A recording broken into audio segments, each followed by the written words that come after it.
Welcome aboard the Seatbelt Sign podcast. We've been cleared for takeoff. 1, 2, 3, hit record at the same time. Okay, 1, 2, 3. Hey, back for another episode. Today I have Hollie. Oh, wait, sorry. I'm sorry. Take second. 2. Hollie, so we're both two podcasters in the aviation world. So let's just jump right into it. Why airplanes? How'd you get into it? How old were you? What was that wild desire? How did it start? Well, it's actually not as common as other people's stories. Usually they say when they're 4 or 5, they got the bug to start being a pilot. But I honestly didn't think about it until COVID, when I was a flight attendant for American Airlines. So I was with them. I got started with them in 2016, and then COVID happened. And I originally never even thought about being in the cockpit. Never crossed my mind. And then we got furloughed during COVID. So I was rethinking my life. I had got my real estate license earlier that year. And Congrats. Thank you.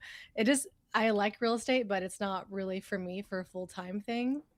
So I just kept it. I keep it active for on the side. But so then my friend, who was also a flight attendant, I'd known her for a few years. She said that she went to flight school, and she was like, "Hey, you should come with me. You should come here. It'll be fun." Then I said, "Okay." So I went, and that was how I got into flying. Dude, I love that story because I had a CFI very early on who was just like you. She was a flight attendant, and same thing. She was like, "Hell no, I'm not coming back unless I'm in the flight deck." And she went to ATP, and she was determined. She was like, "I'm doing this in 9 months. I'm going to go start teaching. I'm going to go rack up my hours." And boom, she got on the wave, and she got at Republic. And, nice. And along the way in flight training, she met her now husband, father of her child. So that's so funny. It's where I met my husband. Nice. Yeah, dude, that's that's awesome. That's such a cool life story, for everybody like yourself, flight attendant to pilot. Like, that's just so crazy. It is. It's kind of makes sense too. 100%. It really does. But how about you? How'd you get into flying? So, like a lot of people, like you had mentioned, I was privileged to aviation very, very early on. My grandfather's a fighter pilot. My biological father just so happened to work at Miami Center as an electrical engineer, which led to my older half brother eventually becoming an air traffic controller. But he passed away when I was young, and so my mom was like, "You know what? I need something to occupy my mind." Right? She was going through a lot, so she was like, "I want to go be like my father, who was a fighter pilot. I want to get my private pilot license." So I was like 9 years old and riding around in the back of a 172, and like a lot of people, her flight instructor eventually became her boyfriend, which then became her husband, which became my dad, which about 30 years later, he was my in-flight instructor. And it was kind of weird because at an early age, kids don't know that their reality is different than anybody else's. So it felt like, oh, everybody rides in the back of a 172 while their mom gets flight instruction. Like, this is normal. So to me, aviation was always in the blood, but I had zero interest because it just felt so normal, like it was nothing. And then one day, I got a business degree, and one day after working in accounting for 6 years, I was like, screw the cubicle life, dude, I'm out. And I called up my dad. I was living out west at the time, and I said, "I think I want to learn to fly airplanes." And I moved home, and that was 7 years ago. Wow. Okay. I feel you on that, because I went to business school too. So I wasn't in the industry that long, in the business industry that long, before I realized I did not like it. But I was working also in a cubicle, but it was a nice one. It was a corner cubicle. Everyone wanted it. I had a great boss. I had great coworkers, and I just hated the work. I hated it. That's why I went to flight attendant. That's awesome. And then now you're a pilot, that's so cool. I feel like a lot of people in aviation, it's kind of split down the middle. There's either people that from the jump, they were like, "I want to be the captain with the hat on." Or then there's other people that they came from the craziest diverse backgrounds and then stumbled into aviation. And in my opinion, those are the fun pilots to hang out with. You know what I'm saying? Because they're like, oh, yeah. Just wild stuff. That's awesome. So knocked out all your flight training. I did notice that you're a flight instructor. I want to highlight me too. And I had 2 students take their check rides today. They both passed. I'm so excited. That's awesome. Through the roof. So good. It does. And this has been such a roller coaster. These poor guys have been waiting almost 3 months. We've rescheduled 4 times due to weather. Gosh. And I was like, what's wrong with these two guys? What does the universe not want them to take their check ride for? Like, are they bad guys? Like, what is going on? Maybe they weren't just ready. They need a little more I time. think probably one of them was definitely a little less prepared. And I think because of the strong winds today, it was 10 gusting 18. And the examiner was like, are you sure you want to send them out? I was like, we're either shooting our shot or we're shooting ourselves in the foot at this point. Like, we're doing it. And the examiner was like, okay, you know, that power off 180, I'm going to give you a little more grace today. Right? He was like, don't smack it on the runway just to hit your spot. Okay. It's windy. He was like, have a nice soft landing. Okay. And hey, he passed. So I was like, yeah, we finally got this done. Exciting. Yes. Being a CFI is so rewarding. That's one reason I really enjoyed it, but it will burn you out quickly.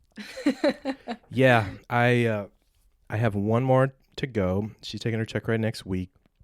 And my big goal recently has been I want to get my CFI Gold Seal, which isn't much, but for me, it's going to feel like a big accomplishment because it's been such a struggle to get the students and get them ready and get through all these hurdles. So right after I get that Gold Seal, I want to take a step back and really just focus on corporate flying, turbine stuff, which I'd love to chat with you about. Like, it is so hard for me to balance being a CFI and then also picking up turbine flights or flying clients and stuff because I can either go and make almost $1,000 or, you know, you keep that flight that you scheduled with your student and you're going to make maybe $60, you know, and I have to drive an hour each way.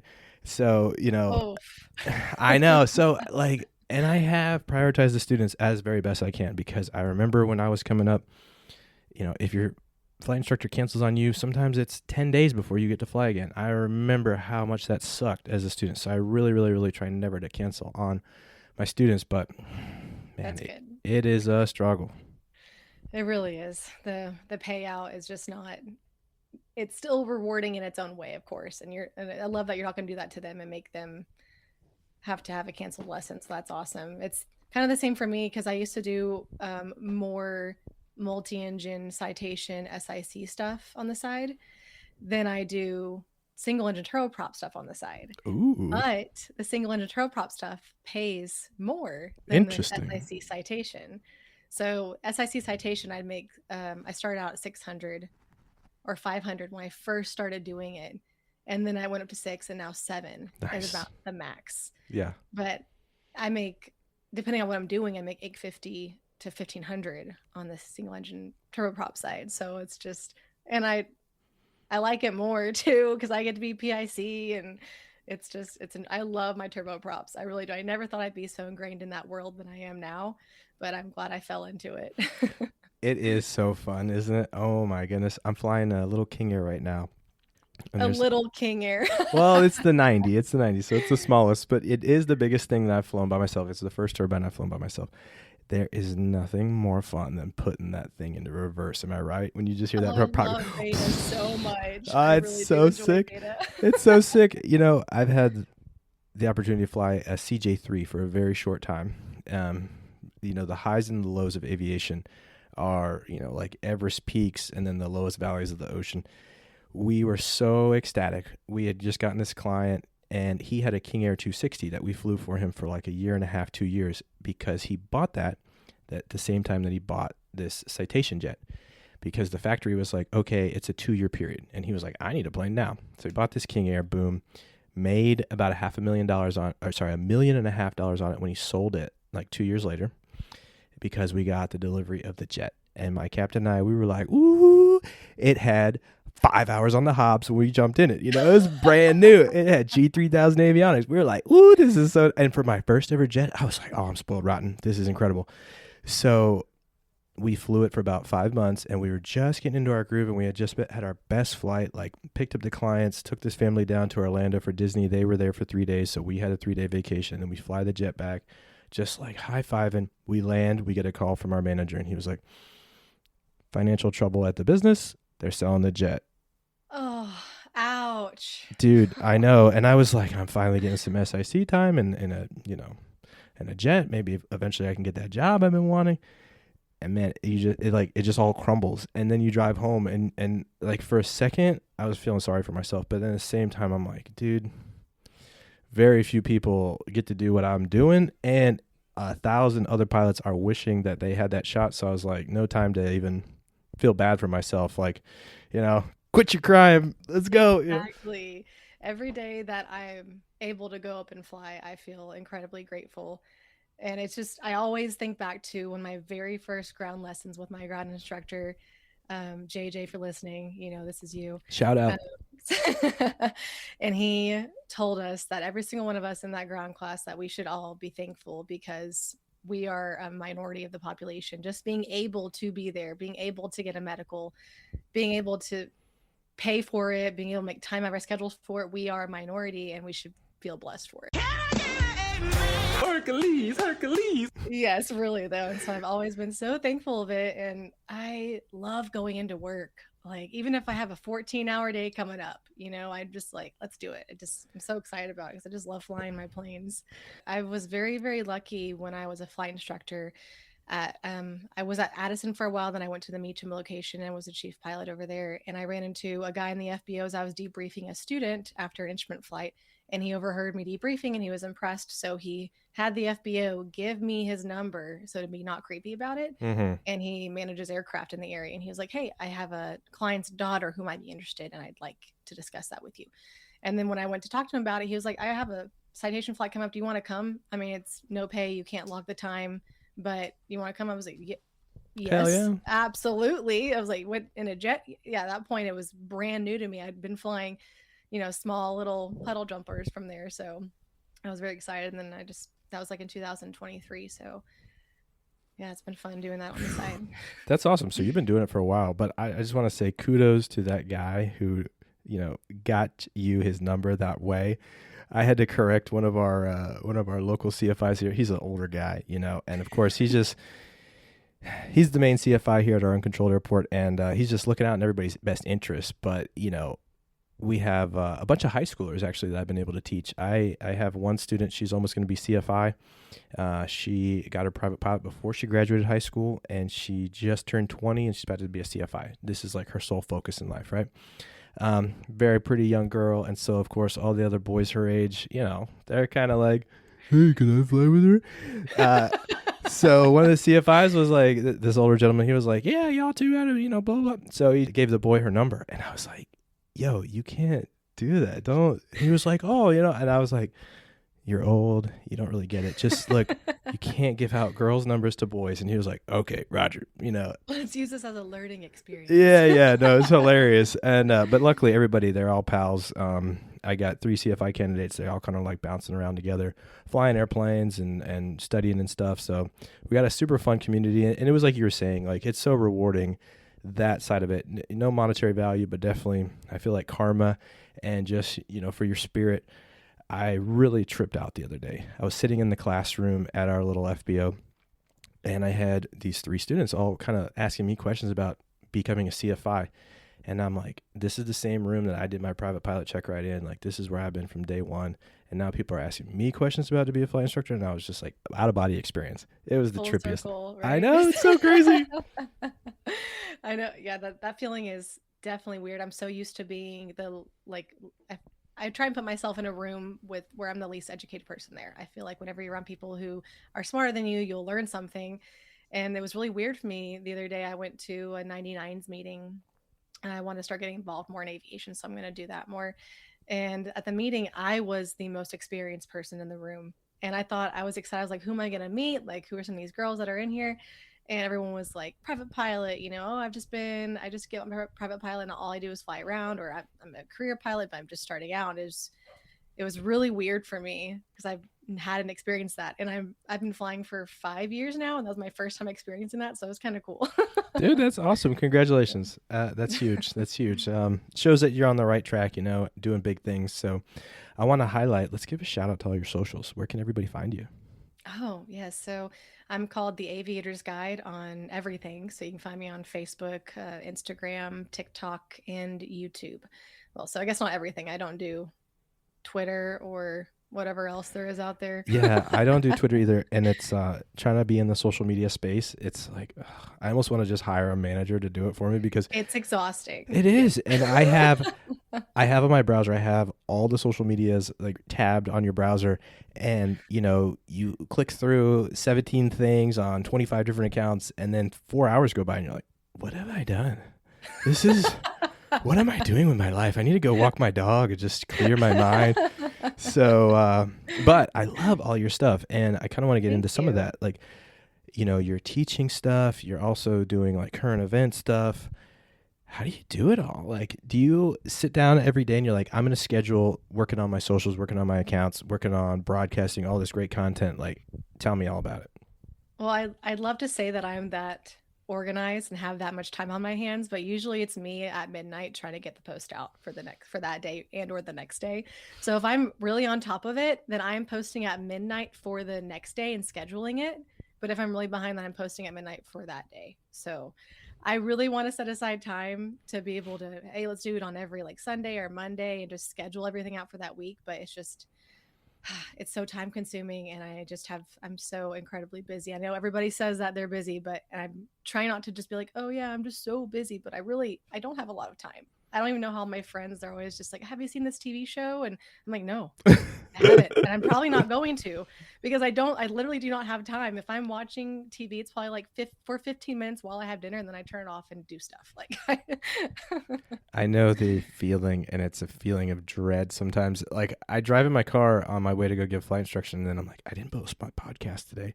And I feel like I gave myself homework, and then I didn't study for the test, and I'm going to the teacher like, I didn't do my assignment. And you're like, why did I do this? So, but exactly. It's been fun. It's been fun. And I don't know if you have any favorites, but I wanted to ask you, what are some of your favorite episodes or favorite content that you've put out? Either it could be with a guest or it could be solo one. So let's rattle off like top 3 of your favorites. Okay, let's see. I really enjoyed my most recent episode, which was a few months ago, sadly, with Rear Admiral Jib Godwin. He is a phenomenal man. He taught me a lot. He was one of the first instructors, and he helped design the Super Hornet, or the Hornet back then, before it was super. Super cool is what it is. Yes, it was a very enlightening episode. He's also the CEO of Medical Mercy Angels. Okay. So we talked about that aspect of it, because that's something I'd really love to get into one day when I do have my own aircraft. The plane I fly now is just too busy. We are out of hours almost for our 200 hour that's coming up. So, but it was a really interesting episode with him. He's a really cool guy. Knows how to crack a joke. So that's nice. I also really enjoyed when I had Adam Levine, the DPE. Almost everybody knows him in the DFW area. I'm sure everybody's almost heard of him or done a check ride with him. He was also in the military as well. So he was Air Force. No. Adam, if you're listening, I'm sorry if I got this wrong. You were in the military. It's okay, Adam. We love you. I can't remember which branch. Yes, we love you. He's a great guy too, incredibly knowledgeable. I've done a couple of, I think 2 of my students' check rides with him. He just makes you feel very at ease, but he's also, by the book, but he's just a great guy. And I've also messaged him a few times just for other questions to ask him. He always responds. Like he's just very on it, and I appreciate that all the time. And I guess thirdly, I would say I really enjoyed making my first ground lesson, and that was over night flying. I love night flying, and I know that it can be scary and enigmatic for some students, so I liked covering that. It's just enjoyable. I want to do more ground lessons too. Just that is very time consuming. I'm very research oriented. I don't like to put out false information, whether it's accidental or not. I want to know what I'm talking about and say the right thing because of the law of privacy. I don't want to mess anything up for anybody who's learning from me. So I try and be very careful about that. Dude, that is so huge. I love that you said that about the law of privacy. Oh yeah, I couldn't agree more. See, I'm the exact opposite. I ramble a lot, and sometimes I don't exactly know what I'm talking about, and I'm just like trying to help the student figure it out. So therefore, I have always told my students, I will not charge you for ground school, because Sometimes I'll just go off on a random tangent and tell them like a story. You know, when I'm teaching instrument, I tell them about the craziest event that happened to me while I was flying a Cherokee 6 out of Texas into New Mexico. You know, and there's definitely some cool life lessons there about how to take all of your instrument knowledge and apply it into the real world. But like, I'm not going to charge you an hourly rate to tell you this story, you know? Because So you're just jabbering sometimes. exactly. But I feel like they're walking away with something. And so, that's awesome that you are very detail oriented and that you are also planning your lesson and walking in like already with a prepared presentation, which I will admit I'm not doing. So again, the reason that I don't want to charge people, but we always, you know, like just make it a powwow. You know, I mentioned my CFIs. I was working with my commercial who just passed today and my private pilot. We just met at the local library and I was like, hey, let's just do this together. Cause you know, they call it the commercial private pilot 2.0 for a reason. So I was like, a lot of it is overlap.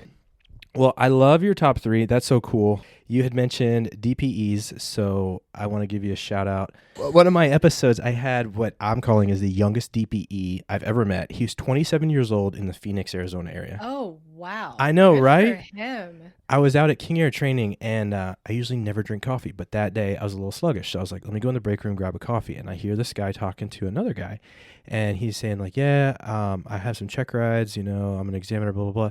And I looked at him, I was like, you're only like 60 years too young to have that title, bro. How old are you? And he's like, I'm 27.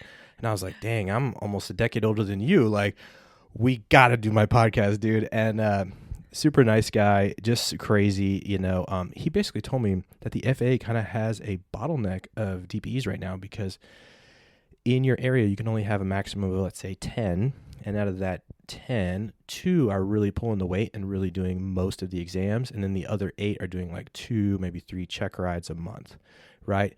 But like your accountant, your DPE is basically the DPE until he's dead. And then they go find another one. So the FAA is actually trying to like kind of weed out these guys that are underperforming, I should say. And he was telling me that there's a big push to have younger DPEs. Now he is Really? he is super qualified because he had like all this jet time, and he had like 50 people that he took to check rides, and he was a gold seal and all these things. And somebody just like tapped him, and they're like, "You should do this," and he was like, "What?" And then he just got in touch with his FSDO, and they're like, "Yes, you're the perfect candidate." And then they sent him to Oklahoma. So yeah, DPEs. That would be something cool, you know. I would love for us to go to Oklahoma and just sit in the room while they're like grilling potential DPEs. All right, can we like audit this class, please? I know.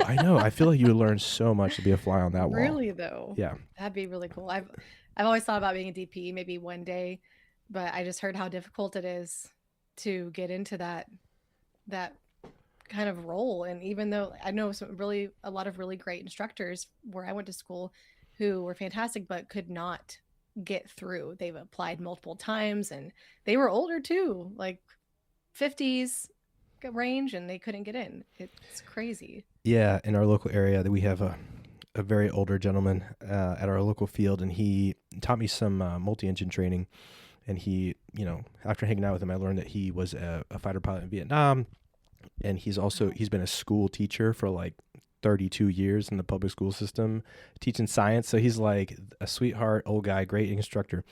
And he threw his hat into the ring, and he doesn't like the examiner that we use today because he's like, he stole the rug out from under me. There's politics involved, all this stuff. So there might be a little politicking in the DPE world too. You never know. Oh, absolutely. Politics are all everywhere. It's crazy.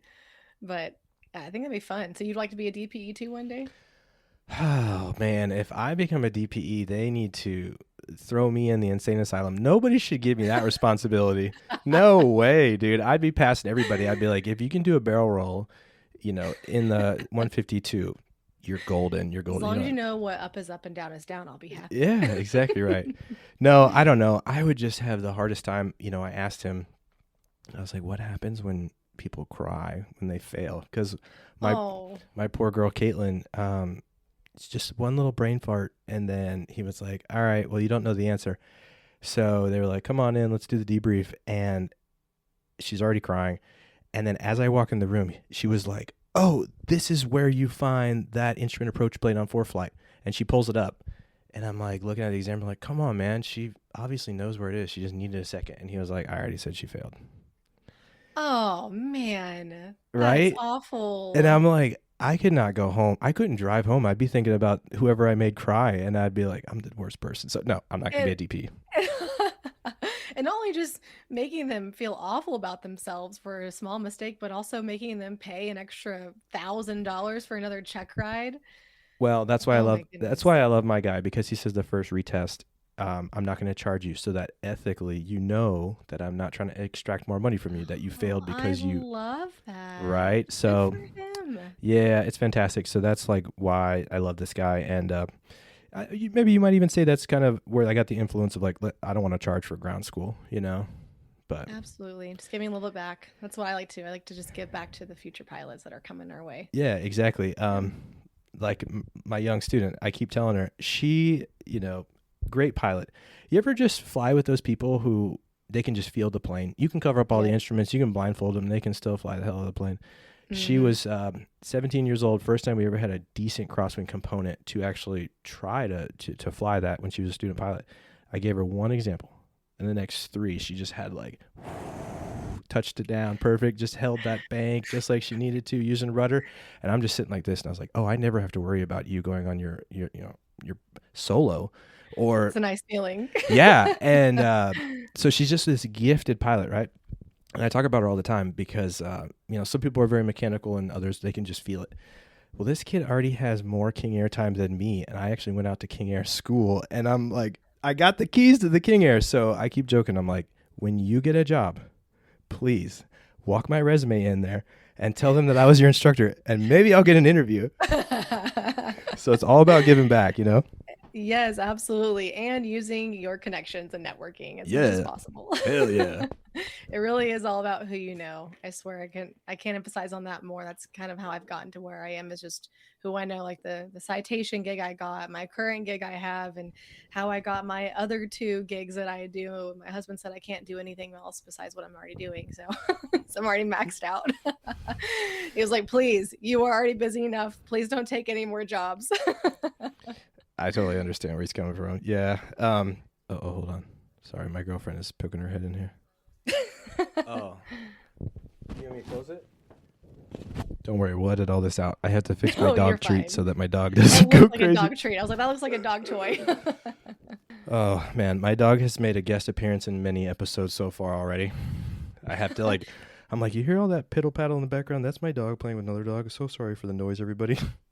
Oh, dogs are always excused. Dogs are the best, and we don't deserve Hey, them. we had like 3 dogs today at the airport during check ride day, so I think it kind of calmed everybody's nerves. It was awesome. That's always a good sign. Yeah, That means it's going to be a good day. it was wonderful. It was a good day. Yeah. I was just telling my family, like, I can't compare to anything I've ever done how much fun I had today. I was watching my student take his check ride, doing laps in the pattern while me and his dad, who's a captain at Delta, were throwing frisbees for our dog. Like, that was the craziest check ride day. We're just chilling, playing with the dogs, not next to the runway, about a quarter mile away, but Near-ish. yeah, within the airport gate. And I was like, this is so cool, dude. Look at this. This is just part of my life. Okay, so let's talk about some of the hurdles and some of the pitfalls, the very sad moments along your aviation career. What are some times where you were like, am I going to make it? Or this is so hard. When is it ever going to materialize? When am I ever going to start making money at this? Like, where a moment where you were promised something and you're like, and it never came to fruition. Like, let's talk about all that because, that's always entertaining. Well, to be honest, I have had a very incredibly blessed journey. I've had definitely God's been looking out for me on my Booyah. journey. Let's So go. that's amazing. I think the hardest part was getting started because I was supposed to move in with my sister and we had a lease signed and everything. And I had to break the lease, help get her an apartment, help move her into the apartment, and then get my loan to go to school because I could not afford it and I couldn't get a loan through a normal place. So I had to get an 11% interest loan through the school I was going to. That was my only option. No one's going to give money to a furloughed flight attendant. I didn't even have a job. And then moving up there and just getting there was very difficult. And then I had a hard time with my landings, getting my landings down. But after it was like a different instructor that came in and showed me. And it's once you get a different instructor, a little different perspective, it really helps. Besides I did struggle, I think somewhere around in the middle of instrument. Like I love instrument now. It's my favorite. And I loved learning it because it's so procedural. It's so precise. It's like step by step by step versus private pilot's a little bit more willy-nilly, if you will. So I remember there was a point in instrument where someone had told me at some point in your training, things are just gonna click for you. The aha moment. Yes. And I was just like, I'm waiting for that. When is that going to happen? Where is this moment? This guy, Jason, told me that. I was like, Jason, when is this going to happen? I just remember that so much. And then it happened near the end of my commercial training, like at the end of my multi-engine add-on. And things just started to click. And I just remember him saying that and being like, this is that moment. This is what he was talking about. And I think up until that point, it was a little more difficult for me. I had a hard time getting down lazy eights until I realized that they are intrinsically lazy. Just let them be lazy and it's not so hard. Yeah, that's true. That's very true. And then until I got the hang of trim is your best friend. Yeah. And until you realize that, it's going to be hard for you. But other than those points, training wasn't too difficult. I'm relatively decent in the ground stuff. I'm a pretty big bookworm. So the tests weren't too difficult for me. It was just getting the flying down. I'm not a natural flyer. I've had to work very hard at it. But the knowledge portion didn't come as difficult for me. And then I got very, again, lucky, I'd say, when I got my first flight instructor gig. I just finished all my ratings in 17 months or certificates and ratings. And then after 2 months of that, I moved to DFW because I got a job as a flight instructor at a very, very good flight school. I started out making about $40K, and then I got a pay increase to about $85 a year. Damn, you hit the jackpot. I've never heard of a flight school paying me $40,000 in CFI. I thought you were gonna say $40 an hour, but yeah, that's about right. You're gonna make like $25K. You're gonna be eating McDonald's every day. Dang, that's awesome. Keep that flight school quiet or they're going to get a bazillion emails. Well, it was $20 an hour, but it all regressed to $30 an hour if you hit 100 billable hours. And that's just billable. It's not flight time. It was flight and ground time. So I was hitting about 120 hours sometimes a month. And so I was making really good money. And then he would also give us like more bonuses. And then when he gave me the pay increase, because I was going to leave and just go fly jets on the side instead. But so that I was very lucky there. And then the job I have now, it's the same thing. Just, I feel like it's right time. I say luck, but you have to remember what the Roman philosopher said about luck is that it's when preparation meets circumstance. 100%, because you're being very humble over here, but I want to give a shout out to all the haters. Okay, there was some luck involved, but Hollie, you also hustled your ass off. You were like, I'm getting 120 billable hours. I'm hustling. I think a lot of people on social medias, they always like to talk crap to people that they see like, zero to hero, and then they end up at an airline or they're flying jets, and it's like, you don't know the hustle that those people put in. Okay, you're a hustler. I'm going to say it for you, okay? You were grinding. That's awesome. Hell yeah. It was exhausting. That's why you get burnt out, because I was working 9 hours a day, living off FBO snacks and bubbly water as my lunch breaks. Hell yeah. I didn't want a lunch break either. I was like, let's go. Let's get this rolling. That's so sick. It was good. Well, I want to highlight what you said, because landings, there couldn't be anything more accurate, and you must be a great instructor because since you struggled with the landings, you know how it feels and you don't give up on people. My student pilot, she has 108 hours and she's going to go take her check ride. And for a long time, she was like, am I ever going to get this? Are you just being too polite? Can I not do this? Can you just not tell me that I can't do this? Like, be honest with me. And I was like, you will figure it out. There is going to be that moment where it clicks. And eventually it does. And as the instructor, you know that you're like, oh man, this is the best day. Like, you see it in their eyes and it just makes sense. And I tell all my students that, I go, I watched a million videos on Sporty's pilot training. I watched a million videos on YouTube. I read every book. I listened to my dad tell me, look at the end of the runway, use the peripheral, blah, blah, blah. All that stuff. None of it matters until one day. And it clicks. Yeah. And it just takes time. It's not, it's so difficult as a person who, like I grew up doing a lot of physical sports. And so you think you can just adapt to things and it'll come easily because everything else has. And landings, oh man, I had 95 hours when I took my private pilot because it took me 40 hours to figure out how to land the damn thing. It happens, but you got there just like everybody else did. Yeah. You're still flying planes. You're still having it as your career. So it doesn't matter how long it takes you to get your private pilot or your instrument or any of your certificates or ratings, because you're going to end up just where everybody else is if you want to be there. Yeah. And I tell them all, I go, this is only going to make you a better pilot because you have more practice doing this, Absolutely. And then I just want to share with you one hilarious thing. I have a friend, she's a local veterinarian, and she's like you, very, very studious, and she has her own Baron. And I love flying with her. She's just private instrument multi. And sometimes she's like, I want to go shoot some approaches, just practice. She doesn't need me there. I think she just wants to talk, because she's a phenomenal pilot. But she said one day, she goes, I love instrument approaches because it's like a baking recipe. If I just follow the instructions, everything will turn out great. Exactly. Just follow the instructions. It's procedural. You Yeah. follow the procedures and you're going to be fine. Yeah. So I've stolen that from her, and I tell all my students, yeah. It's just like baking cookies, man. Just follow the instructions. So That's hilarious. yeah. You sound like you're a good instructor too. And I think because you don't forget what it was like to be a student. And I think that's where a lot of experienced instructors go wrong, is they get to mind on the prize of wherever their goals are. They forget that it's a journey, not just for you, but for everybody else that's in your aviation life. And they forget to empathize with you when you're struggling about something. They don't remember what it's like to be in your shoes, and then they get all haughty about it.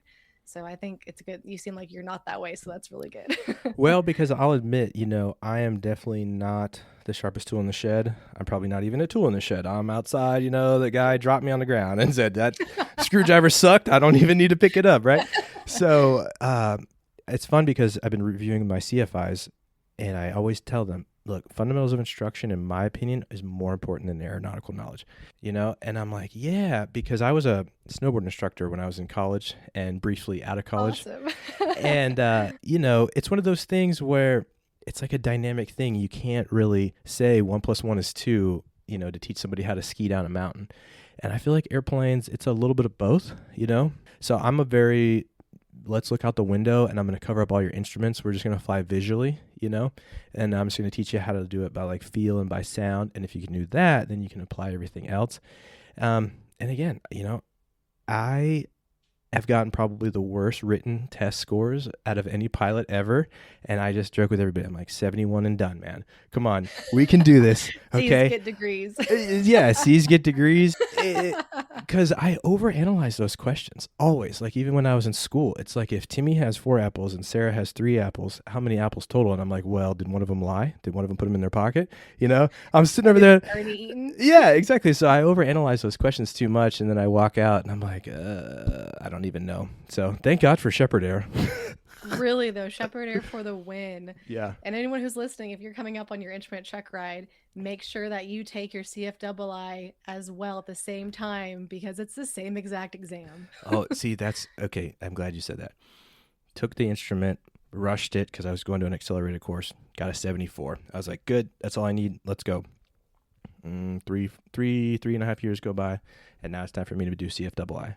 And I really hit the books. And I was like, okay, I know my stuff now. I've been flying real world instrument. I'm, reviewing all the textbooks, getting ready to teach people this. I need to go do the written again. Another 74. And I was like, okay, I suck at these tests, whatever. It is what it is. So, like you said, it still gets you through as long as you can pass it. Yeah, I always joke, what do they call the captain at Delta that got a 71 on his test?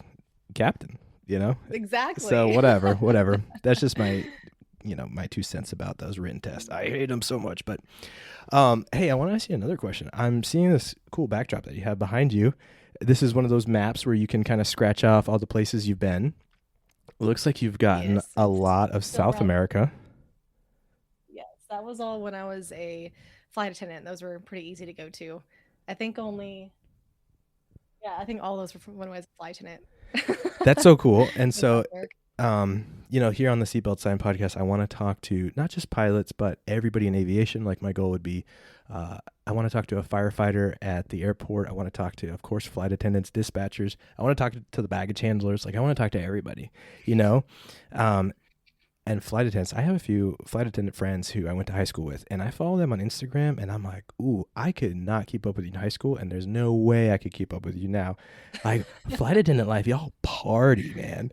I mean, did you get to either experience that, or did you have friends that were like big partiers, you know, when you get on the overnights and all that stuff?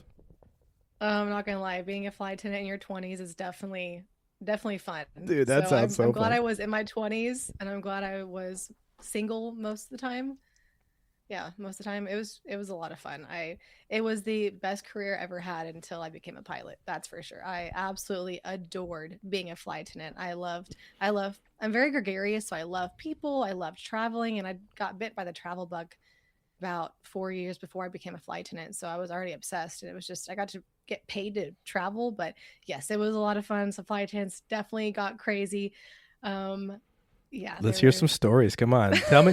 Of course, let's not talk like we don't have to spill the tea, but I want to know like places that you went. Did you have fun party? Like, did you meet some people? Let's hear some stories. Come on. I know you got them. I always remember this one flight attendant I met. She was in her late 50s, early 60s, but she looked good. She looked very good. She took care of herself. I know She what you're talking actually, about. yes, she actually carried around business cards that said her name and that she was a flight attendant with her phone number. Hell yeah, girl. Hell yeah. And she was telling me about all her boyfriends she had in various parts of the world and how they were all at least 20 years younger than she was. Oh, snap. This girl sounds awesome, dude. I wonder what she's doing now. I think about her sometimes. Yo, we should reach out. We need to interview her for the I don't podcast, even dude. remember what her She would name have is, but stories. she would have so many stories. I bet she's has so much to talk about still. But I mean, from whenever you get off the van or go to the van and have your crew juice, and have you heard of crew juice before? No, what the hell is that? So crew juice is when flight attendants would make some drinks on the plane and then take it on the van. Oh, So okay, cool. Yeah, that's yeah, awesome. Yeah. because I mean, by the time and they share it with the pilots, and so it's I like a mean, you're little in corporate world. You see pilots do that too. Like when we get you to Miami and we've already refueled and we're waiting on our Uber, dude. I'm gonna go get a little mini bottle, pour it in some Coke. Why not, yeah. dude? Yeah, There you go. I'm Yeah, clocked out. so Crew they juice. would I like that. I'm gonna use that. and it was just like everyone they would refer to it as debrief. They'd be like, "Is anyone interested in a debrief?" Oh, I And love that. That sounds it like was really safety meeting. Yeah, right, debrief. I like exactly. that. It was mostly on international trips that I feel like the lead flight attendants would do that and just do it on the way to the hotel. But those were always fun. And then I liked when flight attendants, like when we all go out together, a lot of times the pilots aren't on the same crew with flight attendants. Like it's the flight attendants and the pilots are doing their own thing because they have to keep going somewhere else. But Hmm. um, which except for unless you're international, then the pilots were all together and we would go out and stuff sometimes. And some of the pilots were really great. Some of them just wouldn't hang out at all. But I really liked the camaraderie with the other flight attendants as well. And we'd just all chat or go to someone's bedroom and just like talk and go over the passengers that we hated that day. Yeah, I'm starting to key in on some of this stuff. Shout out to I think their podcast is called Two Guys on a Plane. Have you heard of them? I haven't heard of them, no. So it's a husband and husband, and they're both flight attendants, and they just are, they get catty sometimes, and they talk about shit that they're like, listen, you in, row 5F, you sucked. And like, they'll tell stories, and I'm like, oh, that's so funny because like, and I think a lot of the public doesn't really know this. And I think also too, people just don't have any courtesy nowadays. But like, they'll talk about and they're like, "Hey, don't come and bring me, Cinnabon or whatever, just so that later you can ask me for a free drink." And I'm like, "What? People are trying to pull this type of shit with flight attendants nowadays?" Like, All the time. dude, that's so All the funny. time. That's so funny. See, I never Yeah. would ever do that. Like growing up, we almost exclusively flew Southwest, so I have tremendous love for Southwest. Although what they're doing now, I'm like, "What are you doing?" I liked that I could sit anywhere, But I do have friends that are flight attendants there, and they're like, it's anybody that doesn't know us and flies us, it's a nightmare. But they had, I'm sure on other airlines they have this. They have like these cool little cards that you can give out to anybody at the airline, whether it's like a pilot or the guy, the ramp agent or the flight attendant. And it has like a little code that they can punch in, and then it's like, I don't know, they get like a 5-star rating on their employee profile or something. Oh, You never heard of these? No, I haven't heard about that. Okay, well, dude, I used to just hit people with those because I'd be like, "Oh man, you really are hustling today. Like, here's this," and then they would try to come give me free stuff, and I was like, "No, no, no, no! Like, I just saw you working your ass off. Like, you deserve it." So, That's nice, at yeah, least. yeah, I yeah. think I actually got more when I was a flight attendant. I had some people come in every once in a while and give us, like gifts for St. Patrick's Day or Valentine's Day, whatever it was, like little candies and stuff. And I always appreciate that. That was sweet. But I think I got more taken care of by my other flight attendants when I went on other trips because I would non-rev a lot on standby.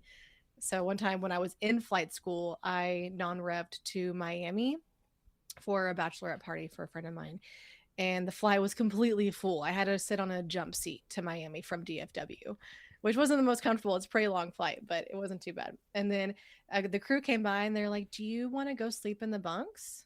Or like, do you want to go hang out up there?" I was like, "Yes, Sick. absolutely." So sick. Because when you're a flight attendant, you have like it was a 777, so they had those on that one because it's such a big flight to Miami.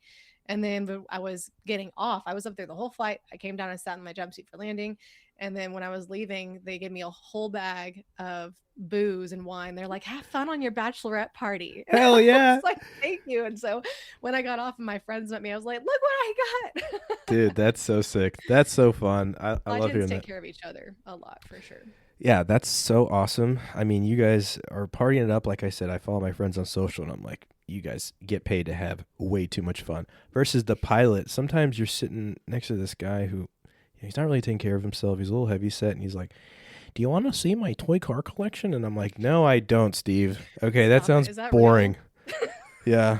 I'm like, "We're in Hawaii, dude. You want to go surf?" And he's like, "No, actually, I'm going to go to the store where they sell these toy cars that I've been collecting." And I'm like, "You're so boring, dude. Get away from me," you know? Yeah, that's true. I didn't think about when you're stuck in the cockpit with one other dude in there for however long it is. So I guess international trips are better because at least you get a break from the other person and somebody else comes in there. But yeah, that's got to be exhausting. I think that's why a lot of Part 91 people hire for the personality and not for. That's really it. And everything else they can teach. Personality you can't teach. Yeah, personality you definitely can't teach. And just, I don't know. I'm a rambler, so I could have it.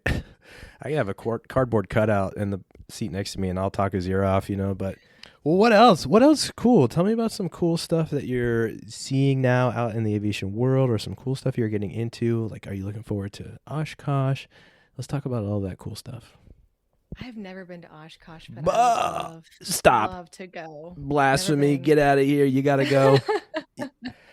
You got to go, and you got to go this year. Red Bull is coming, and they're bringing some awesome planes. Really? Do it. You got to do it. I want to go with my boss. So I'm trying to get him. He's just so busy. I'm trying to get him to, because I want to take our plane up there. I say our plane. It's his plane. I want to take his plane up there. Yeah, the plane. And I'd rather not have to take an airliner than go around from there. But I just haven't made the time to go up there to do it when I've been dying to go. My husband and I also want to go together, of course, too. But yes, I do want to go to Oshkosh. I also have recently been getting into instruction in TBMs. So I can now technically, I guess, per insurance requirements, teach somebody to fly a TBM. I was just recently checked out in the differences courses with SimCom, also known as CAE. CAE bought SimCom in Orlando, Florida. So I finished that last month, and I have to finish I get to get trained on the 980, the TBM 980 that just came out. There's not even a simulator for it yet. So I have to get trained on that, hopefully coming up. They wanted me to go this month, but I couldn't make it work this month. But so that's fun. I'm going to start doing instruction on that. And I do it through CAE, but I also be doing it. I can do it on the side as well with other people. And also, as kind of another job, I also fly Kodiaks too. I do ferry flying, and I'm going to start doing instruction once I get some more PIC time. And the Kodiaks will be doing that too. So, okay, wait, pause right there. You said I ferry airplanes, and then you said Kodiaks. Dude, that is like creme de la creme. You're flying something so cool and fun. I've done a lot of ferry flying, and I'm flying stuff that's held together with speed tape and like 2 instruments in my 6-pack work. That is so baller. And you're teaching TBM, like, bruh, that is so cool. So you mentioned super fun stuff like that, and now that you've come this far in the journey, do you still look at airlines and you're like, I kind of want to do that? Or, because you're doing the coolest thing. And trust me, those guys that are flying the same route every single day and have every localizer frequency memorized because they do it, like, they're looking at us and they're like, yo, that's so much more fun.